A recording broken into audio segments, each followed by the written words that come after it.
Hi everybody, welcome to this is pretty much the premiere episode of Investing in Motion, where I basically just sit around here driving around from point A to point B and share with you what's on my mind right now with respect to investment decisions, what's going on in the markets, and give you some quick takes and some quick mind maps of how I'm processing things. My name is Aman Raina. I'm an investment coach and founder of Sage Investors, and what I do as an investment coach is I teach people, I engage with people on how to make more educated and ultimately more successful investment decisions buying stocks and ETFs. So, we can just improve the odds of living a life of having a little bit of financial freedom in your life, and do it with some confidence. So I tried to do this before, and it didn't work because, for whatever reason, it's really hard to record video in a car, apparently. We can send people to the moon, but we can't, it's hard to record people in a car. But somehow I figured it out, so it looks like it's working. So I'm just going to head out. I'm actually just seeing my dad. He's in a care home right now, and I'm just on my way back home. So I got about 10 minutes or so, 10-15 minutes, so let's just talk about what's going on. And boy, do we have a lot to talk about. I didn't even know about it, but this is kind of, in a way, breaking news. It just literally dropped. When I got here, I was just sitting here looking at my phone, and it dropped. And apparently Moody's has downgraded the U.S., the debt level, the credit rating of the United States, saying it's a bit concerned that the U.S. debt level is getting out of control, and they downgraded it. They actually are now consistent with the other credit rating agencies. But this is it, because when we're looking at the food chain, at the top of the food chain, where all of our interest rates and cost of capital and all that gets set, it starts with the U.S. credit rating. And the U.S. credit rating for forever is AAA. It's top of the food chain. Full faith in credit. You borrow, you lend the U.S. government money, you have a good chance of getting it back.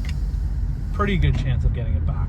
And in a way, when you buy U.S. Treasuries, it establishes essentially the risk-free rate that investors would expect. And it's the baseline. It's the foundation for determining the risk level of practically every investment. And so the foundation of that is based on having a AAA credit rating, being considered a reliable country that's going to pay back their bills. But we know what's going on now.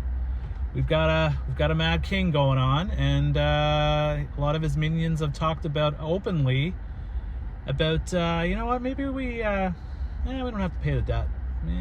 He's kind of thought about it out loud, and I don't think that's the reason why they downgraded today. I think there's a lot of factors in there, but the fact of the matter is this is big. And the fact of the matter that they released this on a Friday afternoon after the markets closed, right before a long weekend,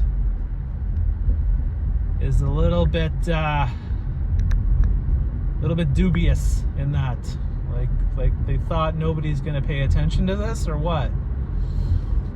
But here we are, and this is going on right now. The markets have basically, everything is awesome again after the Mad King blinked again on the all this whole tariff trash talking.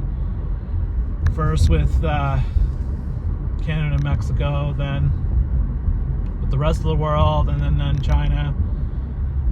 And so Wall Street's pretty much moved on, and we've seen the last month, it's just literally a 180. Everything is awesome again, no issues in the stock market, Mag 7, all that, just doing its thing. When the reality is,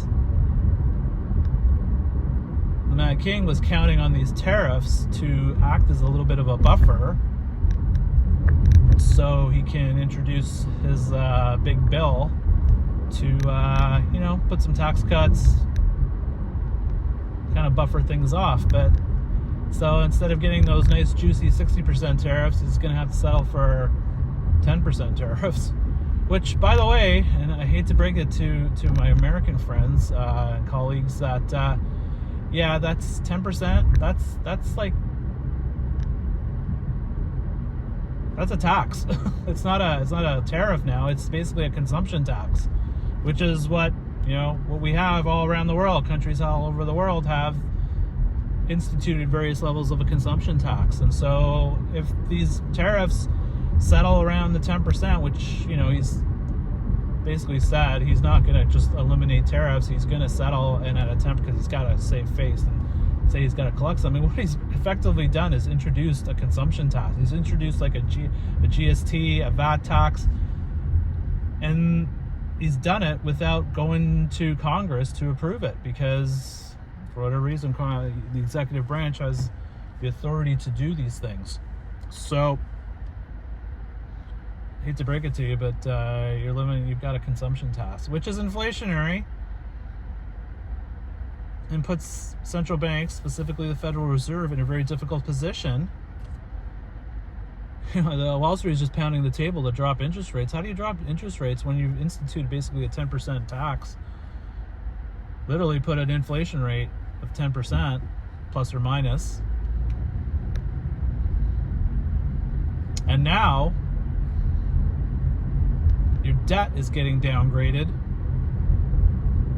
So how do you, as a central bank, even contemplate dropping your interest rates? You're basically, the market is saying the U.S., which has been the safe haven status, the reserve currency, is not as safe and not as much of a reserve currency. And the rest of the world, because the Mad King has chosen to trash talk everybody, talk about annexation and just treat people like garbage, except apparently in the Middle East and the Gulf states.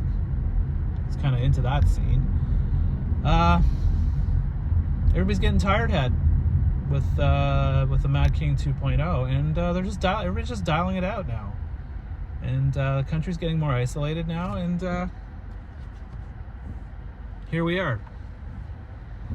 I guess the surprising part is how fast it's happened, but I've been talking a lot about slowly then suddenly. So all of a sudden, it's like literally it's been a whirlwind, but now suddenly we've got a downgrade.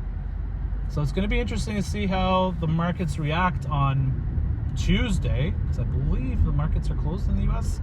I know I have the list on my thing. I know in Canada the markets are closed on Monday, so this could get pretty interesting on Tuesday. Tuesday could be an interesting day. It's just so funny because now my portfolios, I'm just looking at my portfolios now I'm up almost on an return adjusted basis, almost 3% for the year. A month ago it was down like 0.5%. And which is great considering all the craziness that's going on. Now, how do I, if this is this case, if this is now the markets are going to start getting nervous again, we could be seeing a little bit more craziness in the market. What we could actually see is a lot more craziness in the bond market, and there's a potential trickle-down effect, because if treasuries start selling off, which means bond prices go down, yields go up.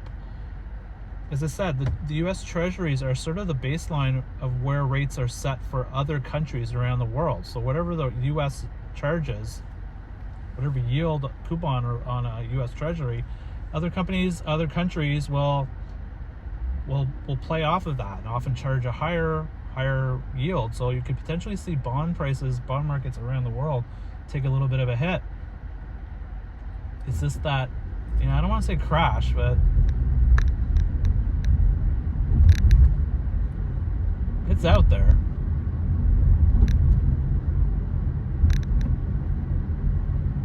It's just really weird to have this happen on a Friday after, like literally Friday evening.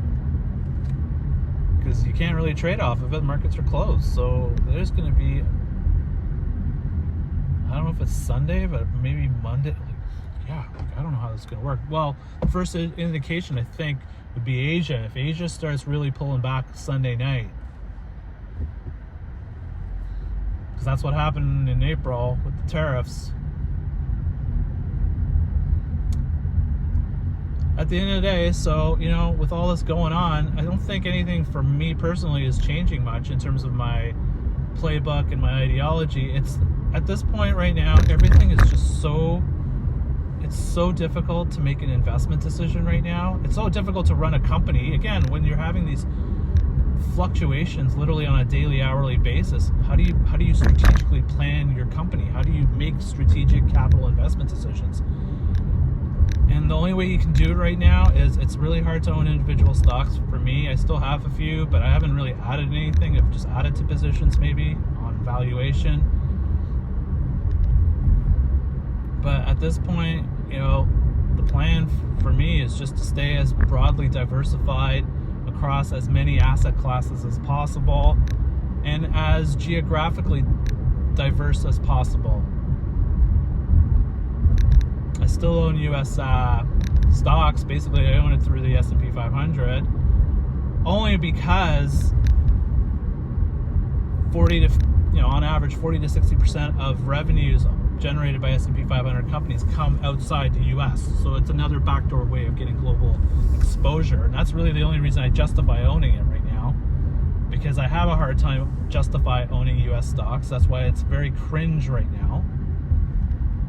I feel very cringe right now when I make investment decisions, because the core tenets of what has made the U.S. market the dominant economy on the planet has been stability, political stability, rule of law, stable, predictable, competitive business environment. And all of those anchors, all of those tenets, all of those foundations are very much in play. They're getting chipped off. And this again feeds into this whole, when you're looking at the debt downgrade, the reason why U.S. has enjoyed having lower interest rates compared to everybody else in the world is because of those core tenets: political stability, rule of law, competitive business environment. And companies, as investors, were willing to pay a premium to hold those assets because of that security. But if the sentiment of the market, if the opinion of the market, and they're the voting machine, is that we don't see that anymore in the US, then we're going to demand a higher yield to compensate for the risk that we're taking. Hence, your little downgrades that we're seeing right now. As you can see, it all fit. This is the mind map right now that I'm constantly, you can talk about all the chaos, but I come back down to these core principles right now of how capital is invested and how capital is allocated and how companies, organizations, countries generate wealth.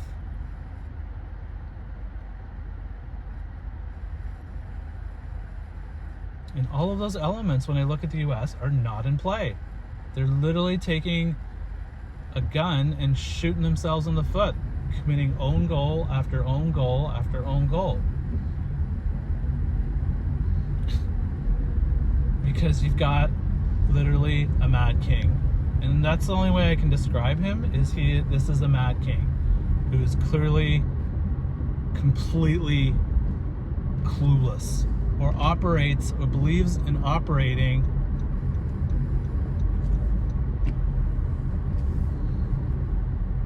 like a mob, shaking down people, shaking down countries, bullying. This is how he runs business. This is his view of business.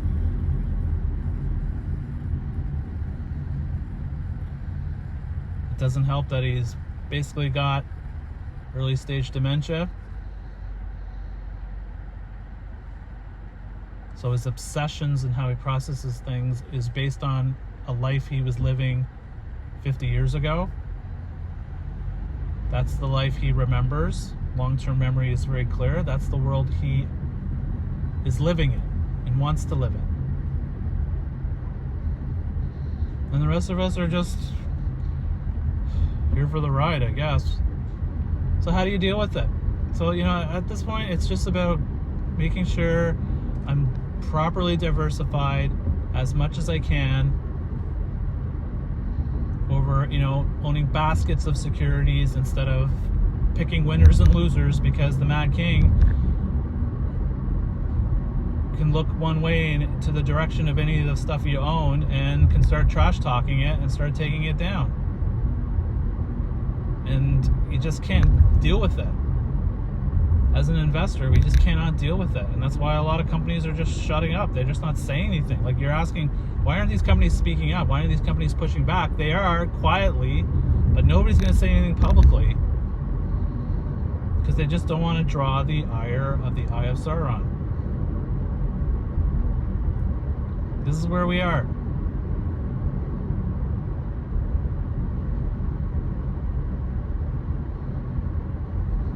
Investing is tough. So that's what's on my mind right now. It really wasn't on my mind when I started this, when I got in the car. But that's where I'm thinking right now, and it's going to be an interesting weekend to see what kind of hand-wringing is going to take place.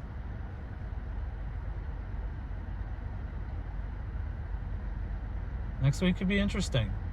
We might get ready, folks. Fasten your seatbelts. We might be in another, if things have been calm, everything is awesome vibe. We might be back to April again.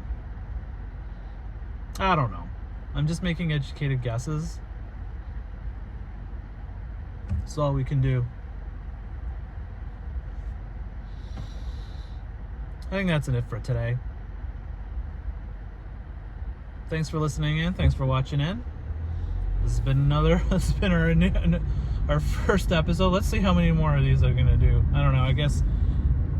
Sorry guys. I thought I would have some road rage today, but the traffic is quite calm today. Everybody's behaving themselves. Very strange. Anywho,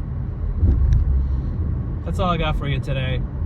I'll jump on here another time if I'm going to go do the grocery. I'll tell you what I'm thinking about the markets. Tell you thinking about what my investment decisions are. So thanks for joining in on the inaugural episode of Investing in Motion. I'm Aman Raina again, investment coach at Sage Investors. Thanks for listening in. Thanks for watching in. Remember, keep your seatbelts on. We'll catch you again another time. Take care. Bye-bye.